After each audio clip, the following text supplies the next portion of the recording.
Finally मैं अपने दोस्तों से मिल चुका हूं। अब हम निकल चुके हैं महाकुंभ के लिए, तो अब चल रहे हैं अपने मोड़ पे, गाड़ी का वेट करेंगे। उसके बाद गाड़ी मिलती है तो अगला वीडियो हम दिखाएंगे। मोड़ पर पहुंचने से पहले ही गांव से जा रहे स्टेशन तक गाड़ी मिल गई। फिर क्या था, हमारी पूरी मंडली गाड़ी पर बैठ गई और स्टेशन पहुंचकर टाटा बाय बाय कर दी। तो हमारे गाँव का ऑटो हमें छोड़ के चला गया।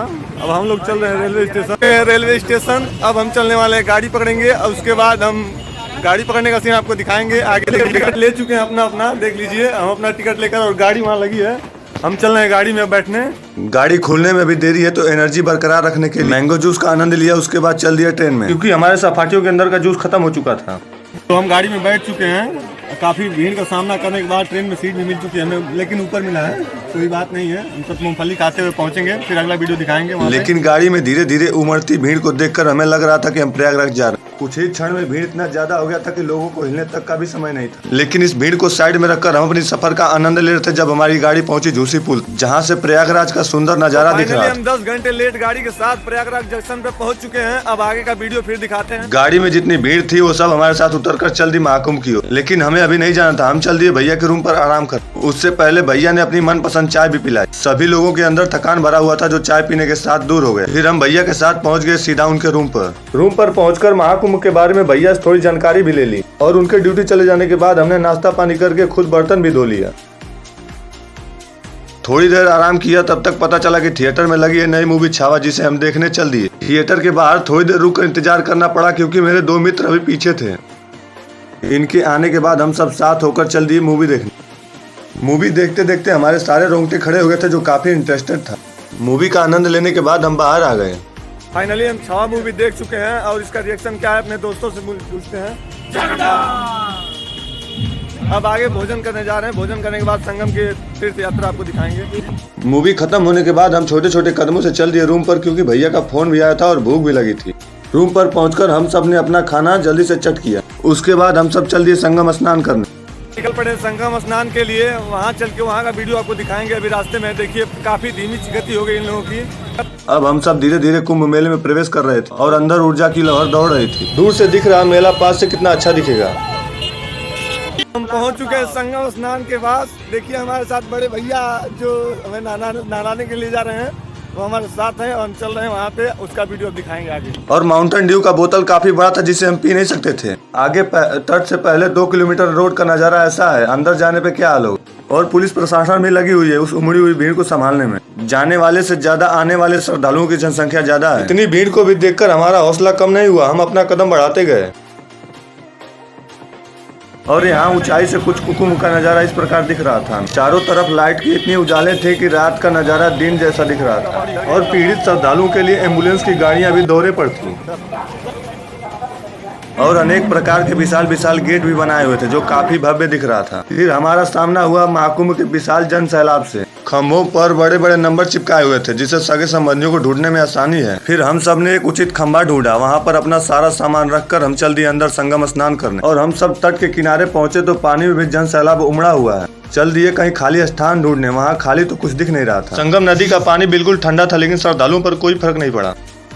तो हम नहाने के लिए तैयार हैं। अब चल रहे अपनी आस्था की डुबकी लगाने। अब थोड़ी देर बाद नहाने के बाद मिलते हैं। लाइक और जयकारे के साथ हम डुबकी लगाएंगे। नमः पार्वती जय घोष करने के बाद हमने अपनी आस्था की डुबकी लगाई। डुबकी लगा रहे थे तो हवा भी काफी चल रही थी, जिसमें नहाना एक कठिन था। फिर हम नहा धोआ कर कपड़ा पहनकर और चल दिए मेला घूमने। अब हम जल्दी जल्दी मेले की ओर बढ़ रहे थे, जो दूर से ही काफी अच्छा दिखाई दे रहा था। हो रही रात में भी श्रद्धालुओं की कोई कमी नहीं, और रास्ते में बाबा लोगों की कोई कमी नहीं थी, जो रास्ते में भजन कीर्तन कर रहे थे।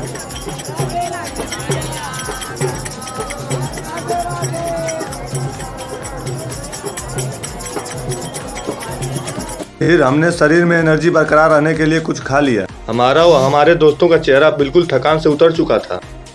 वहाँ चल रहा था राम भजन, और यहाँ चल रहा है शिव भजन, जिसको हम धीरे धीरे देखते हुए आगे बढ़ गए। काफी भीड़ का सामना करते हुए हमने देखा कि नागा साधु का भी पंडाल लगा हुआ है, जहाँ श्रद्धालु भी जा रहे थे। हमें ट्रेन पकड़ने की जल्दी थी, इसलिए हम भीड़ में नहीं गए। नीचे से काफी ऊंचाई पर हमारा तिरंगा लहरा रहा था, जो इस कुंभ मेले के किसी भी कोने से बिल्कुल साफ दिखाई दे रहा था। फिर हम चलते चलते लेटे हुए हनुमान जी के मंदिर के यहाँ पहुंचे, जो काफी भीड़ था। फिर हमने बाहर से ही दर्शन कर लिया। दर्शन करने के बाद हम चल दिए आगे मेले में। भीड़ में हम एक दूसरे से अलग ना हो जाएं, इसलिए हमने एक दूसरे का हाथ पकड़ के रखा था। और सबके माथे पर लगे टीका देखकर मैंने भी अपने माथे पर टीका लगवा लिया, जो काफी अच्छा था। तिलक लगा लेने के बाद एक और अंदर ऊर्जा बढ़ती गई। फिर हम अपने साथियों के साथ होकर और भैया के साथ आगे बढ़ते गए। अब मेले के गेट से मैंने मेले में एंट्री किया। यहाँ पर भी पहुंचकर एक काफी बढ़िया अनुभव मिला, जिस अनुभव को पाने के लिए हम महीनों से प्लान बना रहे थे, आज ले ही लिया।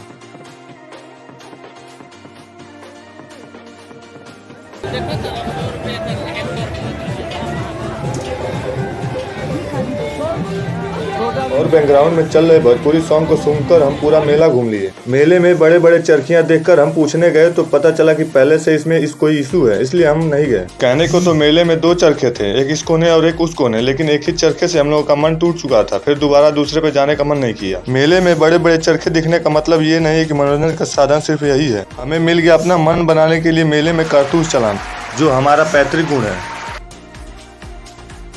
अब मेला घूमने के बाद हमने भैया को टाटा बाय बाय बोलकर स्टेशन की ओर चल दिए। स्टेशन पर हमारी गाड़ी लगी हुई थी बिल्कुल दूसरे कोने, जहां पहुंचने के लिए बहुत तेज भी चलना था और टिकट भी लेना था। टिकट तो हमने ले लिया है, लेकिन जल्दी से पहुंच गए अपने ट्रेन के पास। फिर से ऊपर का सीट हमारे जवानों ने कब्जा कर लिया। काफी कड़ी मुशक्कतों के बाद भी इस बार भी हमें ऊपर का ही केबिन मिला है। देखिए कैसे बैठे हैं हमारे दोस्तों को, देखिए ये देखिए इनकी कुछ देख लीजिए, गर्मी लग रही है तो इसमें भी कोई भीड़ कम नहीं है उस बार की भांति, इस बार भी ज्यादा। हमारी सीट तो ऊपर की ओर मिल चुकी थी, लेकिन नीचे के लोगों का कुछ कहना नहीं था। उदास चेहरे के साथ गाड़ी का गति काफी धीमी थी, क्योंकि स्टेशन पर रुकना था। स्टेशन से थोड़ी देर पहले ही हम गेट पर आ चुके थे, क्योंकि गाड़ी खुलने से पहले ही हम उतर सके। जैसे ही हमारी ट्रेन स्टेशन पर पहुंची, हम थके शरीर के साथ स्टेशन पर उतरे और हम दूसरी साइड जाने के लिए गाड़ी को पूरी तरह चले जाने का हमने इंतजार किया, क्योंकि सीढ़ी से जाने की हिम्मत नहीं थी। जैसे तैसे हमें घर जाने के लिए सवारी गाड़ी तो मिल गई, लेकिन सीट का कोई पता नहीं था। कोई पीछे की डाले पर तो कोई ड्राइवर की सीट पर। जैसे तैसे बैठकर हम घर की ओर रवाना हुए। घर जाते वक्त बीच बीच में अनुभव ले रहा था गाड़ी चलाने की। जितनी जल्दी हमें थी उससे दोगुनी जल्दी ड्राइवर को थी, क्योंकि वापस उन्हें दोबारा भी आना था दूसरे ट्रेन से सवारी को भरने के लिए। लेकिन बीच बीच में जैसे गाड़ी रफ्तार पकड़ रही थी तो सवारियों को उतरना भी था। जब गाड़ी से बाहर ड्राइवर साहब होते थे तो गाड़ी का कमान मैं संभालता था, और रास्ते में ऑर्केस्ट्रा मेरे आने से पहले ही खत्म हो चुका था, जिसमें हम सब की कोई रुचि नहीं है। सुनसान सड़क और जीप की रफ्तार और जल रही अकेली लाइट मेरी धड़कनों को और तेज कर रही थी, क्योंकि पीछे ढाले पर मेरे 2 दोस्त बैठे हैं। इनके गिरने का मुझे बहुत डर था, क्योंकि नींद उनकी आंखों पर चढ़ी थी, कहीं जीप भी ना चढ़ जाए। जैसे तैसे जीप हमें हमारे मोड़ पर छोड़कर आगे बढ़ गई और हम हमारे घर की ओर चल दिए। लाइक, शेयर और सब्सक्राइब करना न भूलिए। मिलते हैं।